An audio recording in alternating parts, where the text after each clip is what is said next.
তো আমরা টিভির কিছু সামান্য অংশ বাকি ছিল, এটা একটু শেষ করি। তো স্টেইন, টিভির স্টেইনটা হচ্ছে দেখো অ্যাসিড ফ্যাট ব্যাসিলি, সেটার জন্য স্টেইন হবে জিল নিনসেন স্টেইন আর অরামিন। কালচারের জন্য আমরা দেখবো যে লয়েনস্টেন জেনসন মিডিয়াতে কালচার করা হয় এবং এটা 4 থেকে 6 উইক লাগে কালচার করতে। তারপর যদি আমরা আসি যে পালমোনারি টিবি আর ব্রঙ্কিয়াল কার্সিনোমা, দুটোর মধ্যে আমরা কীভাবে পার্থক্য করব। তো এই দেখো যে দুটো জিনিস, স্মোকিং হিস্ট্রি আর ক্লাবিং, এই দুটো আমরা ব্রঙ্কিয়াল কার্সিনোমাতে পাবো, বাট আমরা হচ্ছে পালমোনারি টিবিতে এই ক্লাবিং আর স্মোকিং হিস্ট্রি পাবো না। পালমোনারি টিবিতে আমরা যেটা পাবো evening rise of the temperature এবং night sweat, evening rise of the temperature আর নাইট সোয়েট, এই দুটো জিনিস হচ্ছে আমরা পালমোনারি টিবিতে পাবো। Night sweat, evening rise of the temperature. আচ্ছা, ব্রঙ্কিয়াল কার্সিনোমাতে কীভাবে ক্লাবিং হয়, কারো কোনো আইডিয়া আছে? আচ্ছা, ক্লাবিংটা ম্যাক্সিমাম কেসে দেখা যায় যদি হাইপোক্সিয়া হয়, ওই হাইপোক্সিয়া কম্পেনসেশনের জন্য পেরিফেরাল যেই আমাদের সেলগুলো আছে ওগুলো দেখা যায় যে বেড়ে যায়, এবং নখের নিচে যেটা ওখানেও সেলগুলো দেখা যায় যে বেড়ে যাচ্ছে। এরকম একটা একটা হাইপোক্সিয়ার কম্পেনসেটরি মেকানিজম হিসেবেও কিন্তু ক্লাবিং হতে পারে। আরও কিছু থিওরি এখানে আছে, যেমন দেখা যায় যে লাংয়ের নর্মাল ফিজিওলজি হিসেবে কি হয়, লাং তো দেখা যায় যে মেগাক্যারিওসাইটকে ভেঙে প্লাটিলেটে কনভার্ট করতে পারে, আবার দেখা যায় যে প্লাটিলেট মেগাক্যারিওসাইট আসলে কনভার্ট না, লাং হচ্ছে মেনলি মেগাক্যারিওসাইট এবং প্লাটিলেট এগুলোকে হচ্ছে অ্যাগ্রিগেটেড প্লাটিলেট এগুলোকে ট্র্যাপ করে দেখা যায় যে পালমোনারি ক্যাপিলারিতে এদেরকে ট্র্যাপ করা যায়। বাট যদি এমন হয় যে লাংয়ে একটা টিউমার আছে, তো তখন দেখা যায় যে এই যে ফিল্টারিং প্রসেসটা, মেগাক্যারিওসাইটের ফিল্টারিং প্রসেসটা, এটা ডিসরাপশন হয়, তখন দেখা যায় যে নখের মধ্যে দেখা যায় যে এরকম উঁচা হয়ে যায়, ক্লাবিং হয়। তো সেটা কিভাবে হচ্ছে যে ফিঙ্গার টিপে হচ্ছে চলে যাচ্ছে, যে অ্যাবনর্মালি লার্জ সেলগুলো ফিঙ্গার টিপে চলে যাবে, তো তখন platelet derived growth factor release হবে এবং দেখা যাবে যে ভাস্কুলার প্রলিফারেশন হবে এবং কানেকটিভ টিস্যু এখানে গ্রোথ হবে। তো এই কারণে এখানে হচ্ছে একটা ক্লাবিং দেখা যাচ্ছে। তো এখানে মেনলি যে ক্লাবিংটা হয় কীভাবে, যে সফট টিস্যু হাইপারট্রফি হয়, এই কারণে আসলে মেনলি ক্লাবিংটা হয়। তো এইরকম নানান থিওরি আছে ক্লাবিং নিয়ে। ক্লাবিংটা আমরা ব্রঙ্কিয়াল কার্সিনোমার ক্ষেত্রে দেখবো, বাট পালমোনারি টিবির ক্ষেত্রে কোনো ক্লাবিং দেখা যায় না।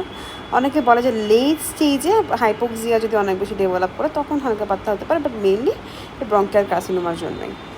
আইসোনায়াজিড, রিফাম্পিসিন, পাইরিজিনামাইড, ইথাম্বিউটল, স্ট্রিপ্টোমাইসিন, এগুলোতে আসি।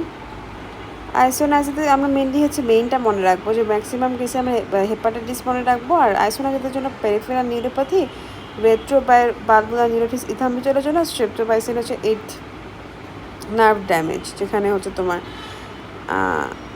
এই আর কি। আর হচ্ছে দেখা যাচ্ছে আমরা পড়েছিলাম ওটোটক্সিসিটি স্ট্রেপ্টোমাইসিনের জন্য, ওই ফার্মার পড়াগুলোয়। পাইরিজিনামাইডের জন্য খুবই ইম্পর্টেন্ট মনে রাখা যে অ্যাকিউট গাউটি আর্থাইটিস হবে হাইপার ইউরেসিমিয়া হয়ে।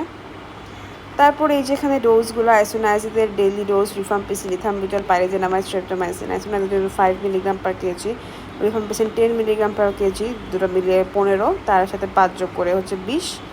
স্ট্রেপ্টোমাইসিন, ইথাম্বিউটলের সাথে স্ট্রেপ্টোমাইসিন আছে, যেটা হচ্ছে 15 মিলিগ্রাম পার কেজি। তারপর দেখবো যে কিছু কন্ডিশন যেখানে আমরা হচ্ছে গ্লুকোকর্টিকয়েড বা স্টেরয়েড ইউজ করতে পারবো। এগুলো হচ্ছে সব হচ্ছে ইনফ্ল্যামেটরি কন্ডিশন, তাই না? দেখা যাচ্ছে যে পেরিকার্ডিয়াল ইফিউশন, এই যে আমাদের হলো দেখা যাচ্ছে প্লিউরাসি ডেভেলপ করলে বা প্লুরাইটিস ডেভেলপ করলে দেখা যায় যে পেরিকার্ডাইটিস থেকে পেরিকার্ডিয়াল ইফিউশন হতে পারে। তারপর প্লিউরাইটিস থেকে হচ্ছে প্লিউরাল ইফিউশন ডেভেলপ করতে পারে। পেরিটোনিয়াম ইনফ্ল্যামেশন, সেক্ষেত্রেও কিন্তু দেখা যায় যে পেরিটোনাইটিস হয়, তখন হচ্ছে আমি স্টেরয়েড দিতে পারি। মানে সব ইনফ্ল্যামেটরি কন্ডিশনগুলোতে আমি যে গ্লুকোকর্টিকয়েডের ইন্ডিকেশনগুলো গ্লুকোকর্টিকয়েডগুলো দিব, ঠিক আছে? আচ্ছা, তো যদি এরকম একটা থাকে যে কেন হচ্ছে আমি দেখো যে অ্যাডহেশন প্রিভেন্ট করার জন্য, যে টিবি পেরিকার্ডাইটিস যদি হয় তাহলে কিন্তু আলটিমেটলি পেরিকার্ডাইটিস থেকে ফাইব্রোসিস হয়ে যায়, এবং তখন কি হয়, এই কারণে হচ্ছে ফাইব্রোসিসে তো অ্যাডহেশন হয়ে গেল, পেরিকার্ডাইটিস থেকে ফাইব্রোসিসে অ্যাডহেশন হয়ে যায়, যাতে হচ্ছে দেখা যায় যে পেরিকার্ডাইটিসটা যাতে রিডিউস হয়ে যায় বা ইনফ্লামেশনে রিডিউস হয়ে যায়। সেই কারণে এটা বলেছে যে টু প্রিভেন্ট অ্যাডহেশন, মানে ফার্দার যাতে ইনফ্লামেশনটা প্রোগ্রেস করে ফাইব্রোসিস না হয়ে এবং অ্যাডহেশন না হয়, সেই কারণেই আমি মেনলি এই কাজটা করেছি, আমরা স্টেরয়েডটা দিয়েছি এই আর কি। তারপর এখান থেকে আছে যে ড্রাগ রেজিস্ট্যান্স টিবির কী কী ফ্যাক্টর, যে যদি আমি অ্যাপ্রোপ্রিয়েট সুপারভিশন না করি বা অ্যান্টি টিউবারকুলার ট্রিটমেন্টের পরে এটা হতে পারে। তারপর transmission of drug resistance strain যদি হয়, বা পোর কোয়ালিটির ড্রাগ দিয়ে ট্রিটমেন্ট ফেলার হলে আমাদের ড্রাগ রেজিস্ট্যান্ট টিবি দেখা যায়। তারপর হচ্ছে ইমার্জেন্সি হয় আর কি। এরপর আমরা দেখবো যে স্টপ দ্য ড্রাগ ইমিডিয়েটলি, যদি জন্ডিস ডেভেলপ করে after taking anti TB drugs, তখন আমাদের কী করতে হবে, ড্রাগটাকে আমরা ইমিডিয়েটলি স্টপ করবো এবং লিভার ফাংশনাল টেস্টগুলো করতে পারি। কারণ ড্রাগ যদি আমি দিতে থাকি তখন দেখা যায় যে ফার্দার আরও হেপাটোটক্সিসিটি ডেভেলপ করবে, অ্যান্ড ওটা আর কি স্টপ করতে হবে। লিভার ফাংশনাল টেস্ট আমরা করলাম, যদি লিভার ফাংশনাল টেস্টটা নর্মাল আসে তখন আমরা কি করতে পারি, আমরা হচ্ছে অ্যান্টিটিউবিক ড্রাগ হচ্ছে কি করব,